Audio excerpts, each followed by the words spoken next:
And so it's the same thing, I think, when you really take care of yourself and maybe open up your mind to what's possible, other areas of your life are impacted as well. Yeah, I talk about that all the time. And, I always kind of worked out growing up. But when I really, like a couple of years ago, really started putting that like into action, it is a fact that if you're more in shape, you have more energy. So I can spend more energy, working obviously, but I have more energy at home and for my clients. And also, like, if I go into an environment, if I'm a salesperson and I'm in shape, it doesn't have to be an ego thing, but somebody is going to respect you a little more if you're taking care of yourself.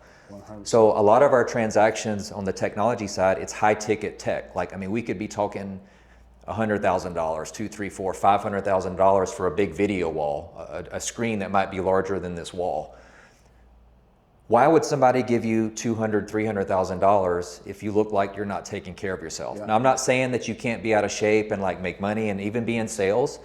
You can have success, but I don't think you can be elite, and I don't think you can be the person you could become if you didn't put that fitness element into play. And again, it's not ego. It sets my day up. I don't feel right if I don't work out. Yeah. I just don't. Like, I just took two days off because I have some back pain.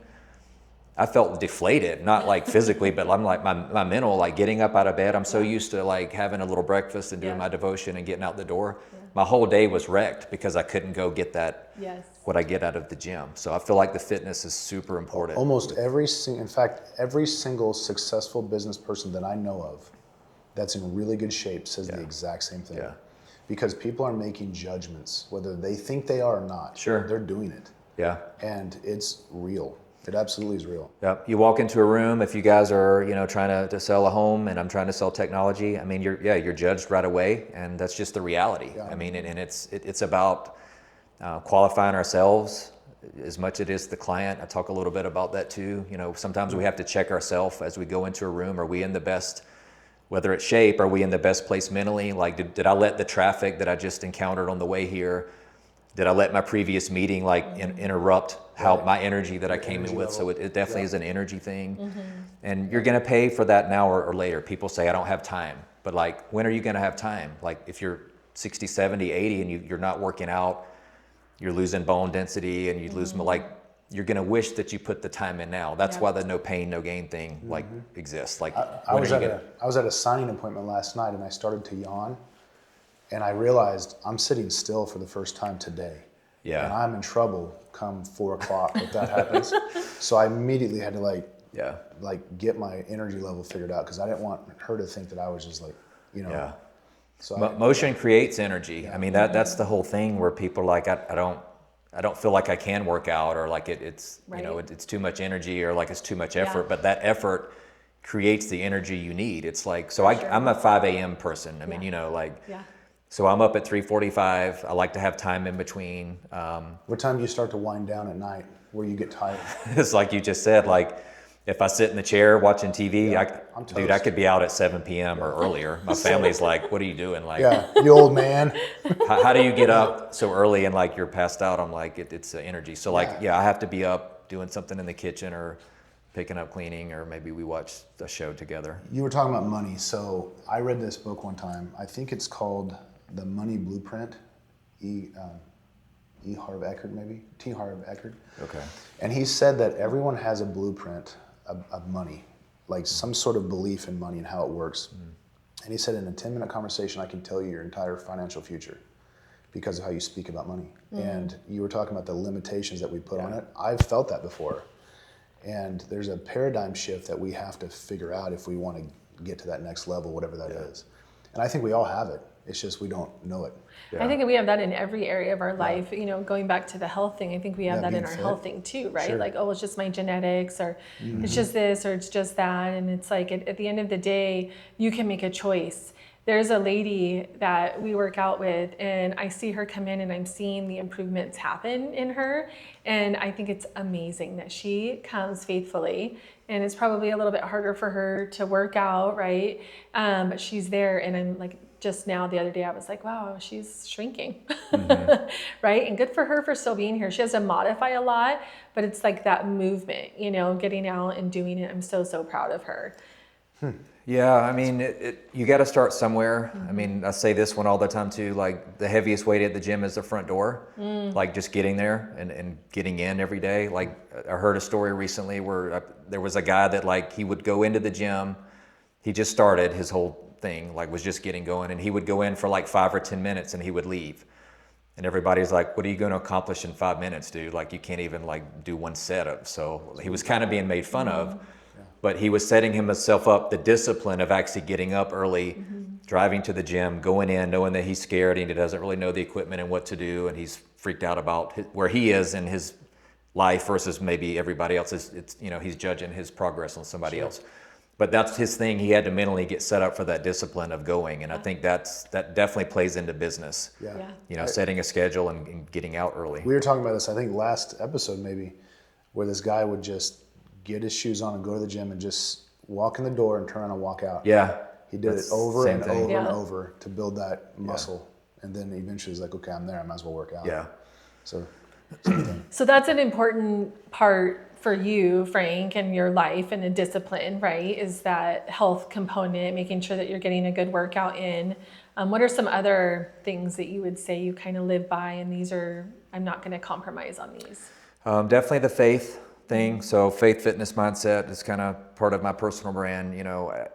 There's a lot of personal development coaches and teachers, so I'm kind of getting in that, but I lead with faith, and I'm not scared to talk about my faith. At one time growing up, I've always believed in God, but there was a time where I remember getting baptized, and I said some prayer with my dad, and I remember getting baptized with my dad on like the exact same moment, but I really didn't have a relationship. Until I was about 30. At that time, like I was struggling with alcohol.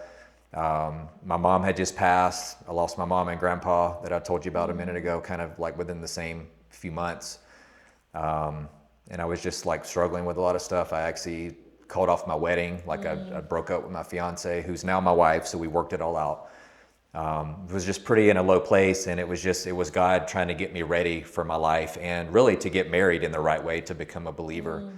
So at that point I had turned my life over to Jesus and, really did it the right way. I fully trusted him. So like, that's a big part of my life. Like, am I perfect? No, I mean, nobody is besides him, but I'm trying every day to get better, and, I follow him, and I'm not scared to talk about that. So I think that's a big part of like my business and where I'm trying to go. That's the first one you have mentioned there. So yeah. And so that's a big part of, like, I won't waver on that, and when I have meetings like with my corporate team, I'm not a preacher, I don't get on a stage and preach, but I definitely try to talk a little bit about those things. And I might even like make it really high level. Like if you start talking about what you do in the morning, like use your phone as an alarm and then put it down. Like don't jump right on social media or the news, because that's just negativity. So like you could do a devotion, have a daily devotion and just read one day out of the year as a page. It's a little scripture. You could start there. So I talked to my team about that, not without, we can deep dive into faith and religion if they want to, but I don't like force it. But I'm also not going to shy away from that being a part of me. And like, there may be some clients in the future that they're like, well, that doesn't really sit well with me, and that's fine too.